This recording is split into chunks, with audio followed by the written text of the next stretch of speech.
Hey, what's up, YouTube? It's Richie from Boston, and before I start this video, I want to show you something. If you've been following my channel, you know what's going on. You know that they're shutting us down, and you know it's time to prepare. This is my office. It's a little office, 2 laptops, a light, a picture. This is what's all over my house. Because if you followed me, you know that being prepared, hiking, being off in the wilderness is something that I've been doing for a long time. This, compared to MREs, compared to Mountain House, compared to any other thing that I've tried that you add hot water to and stay alive, it's not loaded with sodium. It doesn't make your ankles swell. It's the best product that I've found, which is why out of all the people I could have hooked up with, I hooked up with Patriot Pantries, and they're going to hook you guys up. Do you see what I'm saying? 2-week food supply, $75, shipped, grown, packed in the U.S., 25-year guarantee. It ships fast, and even if you use a credit card, it is what it is, but they don't voluntarily give your information to anybody. So use the link below and be prepared, because the clock is ticking, or don't. Now, one thing, you have a theory about the moon, and we expect to be able to get observable facts about the moon fairly soon. What is your theory? Well, it is by now rather more than a theory. 10 or 11 years ago, I stated to various scientists that the moon is not a piece of rock, but it is a plasma phenomenon, cosmic plasma, and that this fact will eventually be confirmed. I made certain predictions which were already confirmed in 1958, and the situation now is coming close to a complete confirmation. What will be the result if you're proved to be correct in your theories? The result will be profound and decisive, because it will give proof that a complete reinvestigation of the laws of nature is necessary. Because if the moon is a plasma, no man will ever land on it. The soft landing attempts will all fail. That means that the mass of the moon is far less than is currently assumed. It's in a different state of energy, and it has far less mass. That means there is no more explanation for the tides. If the moon, for example, had only 1,000th part of its current mass, then the tides would only be 2 inches high under conventional theories instead of sometimes 14 feet. And that means that if it is proved that the moon is a plasma, then all gravitational theories are out, and the new concept of the cosmos and of its laws has to be evolved. Is gravity? You have no idea. Okay, next question. Wow. No, here's the difference. We can describe gravity. We can say what it does to other things. We can measure it, predict with it. But when you start asking, like, what it is, I don't know. Means that if it is proved that the moon is a plasma, then all gravitational theories are out, and the new concept of the cosmos and of its laws has to be evolved.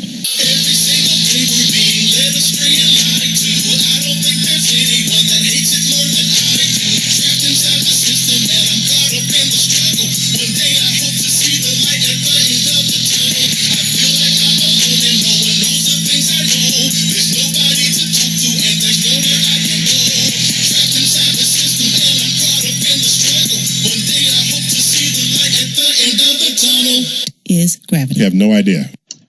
Hey, what's up, YouTube? It's Richie from Boston. It's the 16th. It's April. It's 2019. And you are looking at footage that I took of the moon coming up over the Atlantic Ocean. Now, if you followed my channel, you've probably seen this video and you understand why this means so much to me. I took this footage on November 24th, 2018. I was standing on the beach. I had to get to the ocean with my Nikon P1000 and videotape the moon coming up for whatever reason. It's just one of those inside urges you have to go do. Now, I'm not necessarily a big fan of the cold weather. Well, on November 24th on the Atlantic Ocean on the beach, it was cold. But this is what I caught on video. And if you pay attention, you can notice that these dark spots, these objects, are in flux. They're fluid. They're moving. Now, people are going to call it atmospheric lensing, etc., all the other scientific terms that NASA's given people to explain things that we can see that they completely rename and give another reason for. Do you see what I'm saying? Pay attention to these spots, these dots. They're all moving. The outside edge of the moon is moving. The Book of Enoch and many other texts explain to us that the moon is a lesser light. Pay attention to these dots. You're seeing them move. Do you see what I mean? I could see this with my eyes. The outside edge of the moon was continually moving exactly like a fluid or a plasma. Once the moon got to a certain height in the sky, it was no longer red. It turned white, and then it got exponentially colder outside. The moon gives off a cold light. I caught this on video. You're looking at it now. NASA has led people to believe that the moon is a rock, that the moon is in charge of when the tide comes in or goes out. The only issue with that is when the moon comes up, it's exponentially larger. As it goes up in the sky, it gets smaller. And as it begins to turn into what appears to be a solid, it gets brighter and it goes from red to white. And when it does that, it gets much colder out. But also notice there's clouds behind the moon, but I digress. Like I said, ancient texts talk about this. The Book of Enoch and the Courses of the Heavenly Illuminaries, I'll leave links in the description, explains what Enoch was seeing. He saw 6 portals in which the sun rises and 6 portals in which the sun sets. And the moon rises and sets in these portals. And the leaders of the stars and those whom they lead, 6 in the east, 6 in the west, and this goes on and on and on and on. I'm not going to read all this to you because there's another channel that does that for you. I'm not it. Do you see what I'm saying? But if there's portals, then it appears I witnessed it coming out of the portal that's at the edge of the Atlantic Ocean. Well, it appears that I also caught it coming out of another portal in the mountains of Arizona. Now, this was footage I got at the San Catalina mountain range. And the moon is coming right up over the mountains. See how far off it is? So I zoom in on it.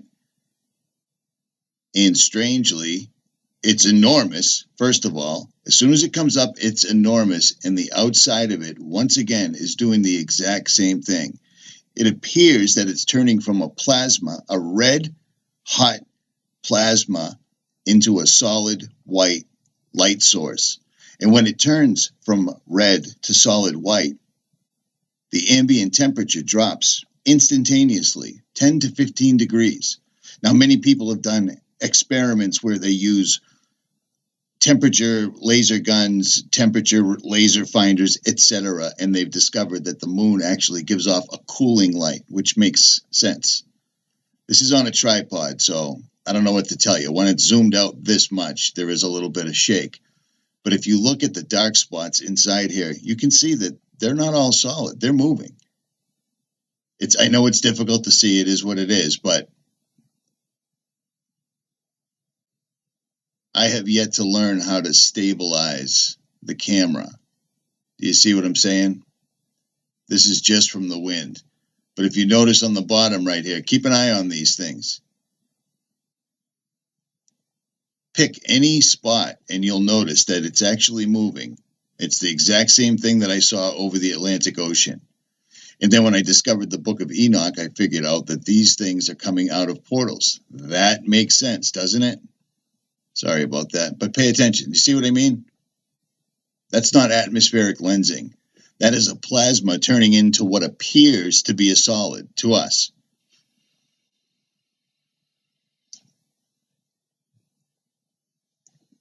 Do you see what I'm saying? So I got this on the West Coast, and I also got it on the East Coast. Same. You can clearly see the outside edges cooling or something like that. When it comes out of the portal, it is in a liquid state. And I knew this back in November, but I didn't realize that the Book of Enoch backs it up entirely. It does. It does. It says there's 6 portals all over the earth that the sun and the moon both rise in and rise out of. And I'm positive that's exactly what it is we're looking at right here. Do you see what I'm saying? And I find it humorous that Alex Jones actually brings this up when he's talking to Joe Rogan, that's all the dirt and dust in the atmosphere. So all the dirt and the dust in the atmosphere over the Atlantic Ocean on a winter's evening when it's completely cold, there's almost zero atmospheric lensing. You can see this thing come up, go through its phases, and then turn into a small, round, white object. That is not atmospheric lensing. Those clouds are behind the moon. The moon and the sun are indeed the same size. Believe what you see. Believe the senses, the intuition that you've given, that small voice in your head, if you can still hear it. It's not lying to you.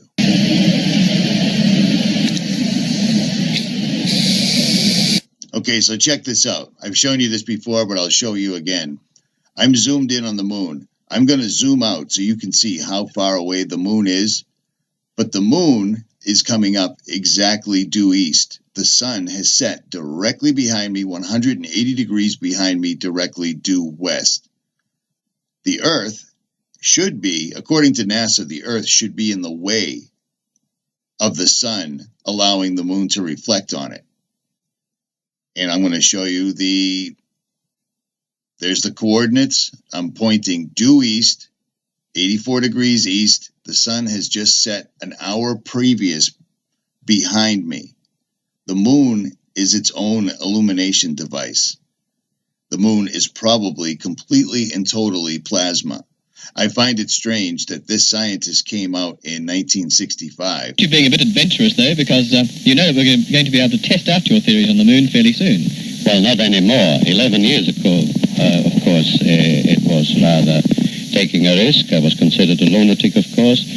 But by now, the evidence, accumulated evidence, is already so much in my favor that I'm not taking any risks anymore. On the contrary, there is scientific views expressed all over the world now that the moon seems to be of a quite different nature from what was assumed. But the Americans and Russians are thinking of landing men on it. Well, that will never happen. Not on the moon. On Mars, on Venus, on other planets, yes. But the moon is definitely, as I assert, a plasma. And yes, I heard that. He believes you could land on other planets, but we're talking the 1965s. And then just 4 short years later, after many scientists were coming to the same conclusion that the moon is indeed exactly as it appears, the moon is not something that can be landed on. It isn't a rock. Do you see what I'm saying? It just isn't. NASA comes out with the most ridiculous set of moon landings, the best moon landing people ever saw on the radio. Does it all make sense now? I'm going to go with sacred texts over the lying forked tongue of NASA, but that's your call. At any rate, Richie from Boston. Links will be in the description. I am out.